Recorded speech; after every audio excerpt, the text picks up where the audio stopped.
एक गांव में एक गरीब किसान रहता था। वह बहुत ही ईमानदार और मेहनती आदमी था। वह अपने छोटे से खेत में काम करता और बहुत ही खुश रहता था। पूरे गांव में किसान की ईमानदारी के बहुत ही चर्चा थे। उसका एक दोस्त था जो उस गांव के राजा के यहाँ सिपाही का काम करता था। वह किसान से उसके घर रोज मिलने जाता था। एक बार राजा ने अपने दरबार में एक ऐलान किया कि उसके बगीचे में काम करने वाला एक अच्छा सा कारीगर चाहिए जो उसके बगीचे के पेड़ पौधों और फूलों का ध्यान रख सके। राजा का यह ऐलान सुनकर किसान के दोस्त सिपाही ने सोचा कि यही मौका है कि किसान से मित्रता निभाने की मैं उसे यहाँ बगीचे में काम पर लगवा दूंगा। उसका व मेरा साथ भी रहेगा एवं किसान का भला भी हो जाएगा।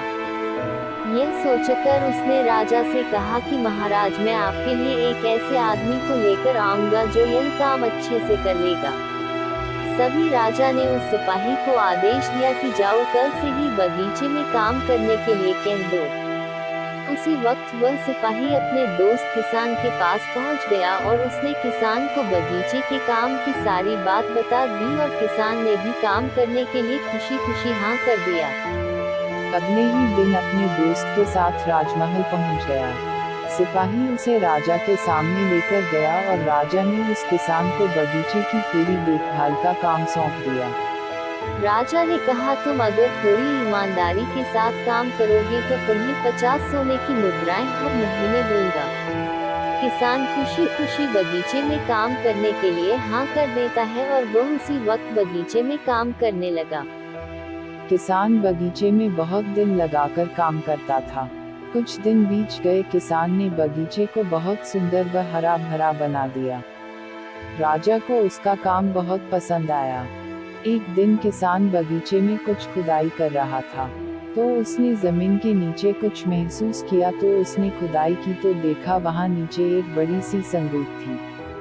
किसान ने वह संदूक बाहर निकाला और खोला तो क्या देखा, वह सोने और चांदी से भरी हुई थी। यह देखकर किसान बहुत खुश हुआ और अपनी ईमानदारी दिखाते हुए राजा के पास पहुंचा।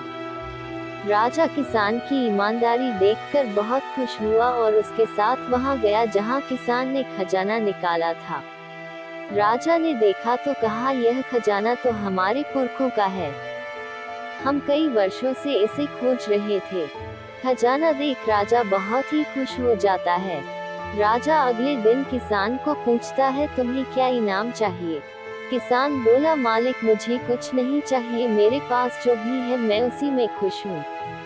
राजा उसकी इतनी अच्छी बात सुनकर और खुश हो गया और उसने किसान को अपना मंत्री बनाने का फैसला किया। किसान ने राजा की बात मान ली और मंत्री बन गया। कहानी अच्छी लगी तो चैनल को सब्सक्राइब करें।